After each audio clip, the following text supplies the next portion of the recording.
E tem um detalhe que me chamou a atenção nas alegações finais do Ministério Público, que é na página 369 a 370, que nas alegações finais reconhece que a conduta de Anderson como secretário de Segurança no DF teria, abre aspas, clara postura de descaso e negligência com seus deveres profissionais.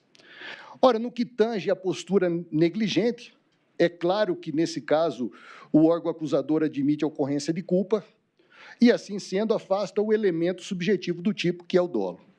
Mas eu vou falar um pouquinho da questão fática, porque Anderson Torres assume no dia 2. Ele não desmonta a secretaria, ele leva para lá apenas 2 assessores. Tá? No dia 5 de janeiro, tem algo que chamou muito a atenção. Eu vou colocar aqui no slide. Anderson Torres convoca o general Dutra, que é o general comandante do Palácio, aliás, convida, e convoca a secretária Marra, que era secretária de Ação Social, para desmobilizar os acampamentos em frente aos quartéis. A PGR, senhor ministro Zanin, insiste desde o início da investigação e da instrução que os acampamentos eram o coração do golpe. Ora, Anderson Torres, como autoridade, como secretário de Segurança, ele convoca uma reunião para desmobilização dos acampamentos. Isso é incompatível com quem está tramando um golpe de Estado. As provas são favoráveis a Anderson. E veja o que disse aqui a testemunha juramentada, com dever e obrigação de falar a verdade, secretária de Desenvolvimento Social, no EDOC 919. Ela diz, foi perguntado, só para deixar claro, qual era o intuito da reunião? Foi desmobilização de acampamento? No que ela responde, foi de desmobilização do acampamento. A senhora falou dessa reunião de desmobilização no dia 6 de janeiro, depois houve outras reuniões da senhora com as forças de segurança? E ela responde, não houve. Porque aí a reunião foi na sexta-feira, dia 10, e aí ficou acordado que a gente entraria, faria o protocolo e a área social entraria anterior à força policial. Eles comentaram, mas aí, por não ser a minha área, eu não prestei tanta atenção. Mas o general Dutra e o secretário Anderson Torres estavam falando de tentar expedição de mandato de prisão para os líderes do acampamento. Olha como é forte isso, ministro Fux. Quem tem intenção golpista vai desmobilizar os acampamentos e discutir até a possibilidade de prender os líderes desse acampamento? Aí vem o general Dutra, o general já empossado pelo governo atual, e diz o seguinte, nessa reunião, vocês chegaram a tratar de desmobilização dos acampamentos? Respondeu o general, sim, eu mostrei para o secretário Anderson Torres que o acampamento estava bastante esvaziado, praticamente vazio. Havia 200 e poucas pessoas, e a maior parte das pessoas que estavam ali eram pessoas em situação de rua. E eu pedi o apoio da Secretaria de Defesa Social para tratar com essas pessoas que requerem um tratamento especial. Isso está no EDOC 926. Portanto, ficou claro que Anderson Torres tomou providências para desmobilizar acampamento. Eu vou falar mais rapidamente, nós estamos falando aqui, eu vou procurar ser breve, sobre o papel da segurança pública no sentido de integração dos órgãos de segurança. O protocolo de ações integradas, Anderson Torres assinou antes de viajar. Está lá.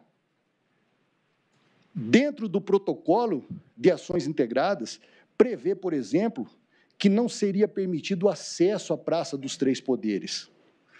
E mais, tinha lá que as pessoas que estivessem portando qualquer instrumento que pudesse ser usado para uma baderna generalizada, era para ser contido. Esse protocolo de ações integradas, ele foi assinado antes de Anderson Torres viajar, e ele viajou porque até o seu embarque nada contraindicava a viagem. E veja o que disse aqui a Cíntia Queiroz, no EDOC 895. Ela que foi responsável por fazer centenas de protocolos de ações integradas no DF. Se o pai, se as cláusulas, se os itens do pai, se as atribuições do órgão tivessem sido seguidas pelos respectivos órgãos, teria acontecido os atos do dia 8? E ela responde, não, com certeza não. Ora, eu disse aqui, rapidamente, que até o momento da sua viagem não havia nada que contraindicasse. Veja o que disse o testemunha Saulo Moura, da ABIN, senhor ministro Fux, página 884. Ele diz o seguinte, ele vem explicando aqui que até o dia 5 nós estávamos com informações de que a adesão era relativamente baixa.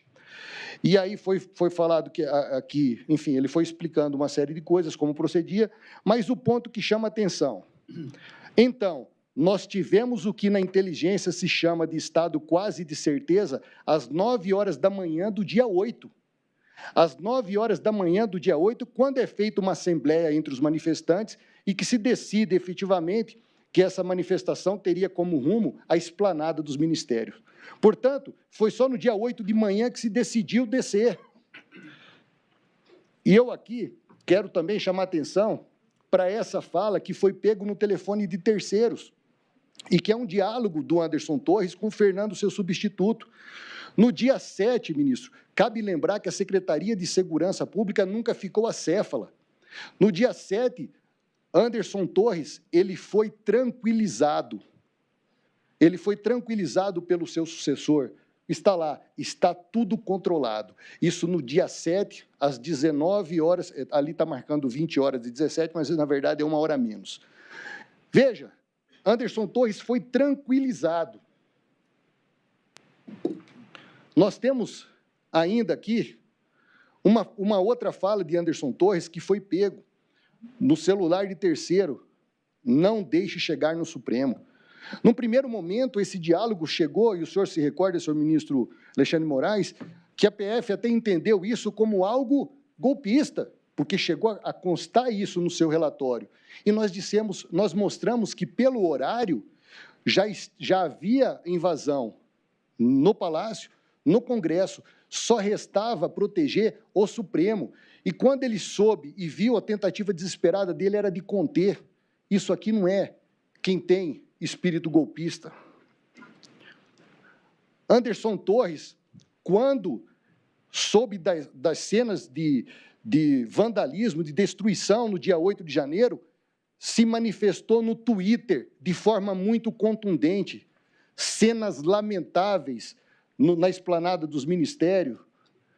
É inconcebível a desordem, inaceitável o desrespeito às instituições, e vem lá.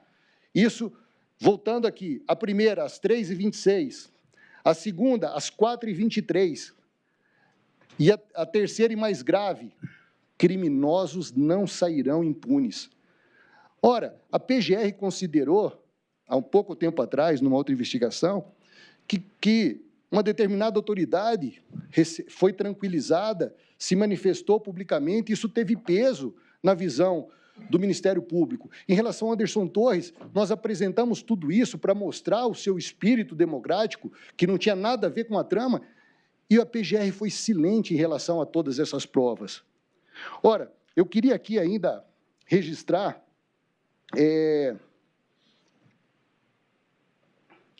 que Anderson Torres fez uma transição pacífica no seu ministério, na época, passando todas as informações e tudo que estava ao seu alcance para a equipe que assumia. O ministro Flávio Dino testemunha aqui. Isso não é espírito de quem pensa em golpe de Estado. A delação de Mauro Cid não implica Anderson Torres em absolutamente nada. Pelo contrário, quando perguntado, ele disse que Anderson Torres não participou das reuniões onde se discutiu minutas antidemocráticas. Quando se falou da classificação de risco, radicais, pouco radicais, menos radicais, Anderson Torres não fazia parte dessa classificação. Então, a delação de Mauro Cid não implica em absolutamente nada Anderson Torres.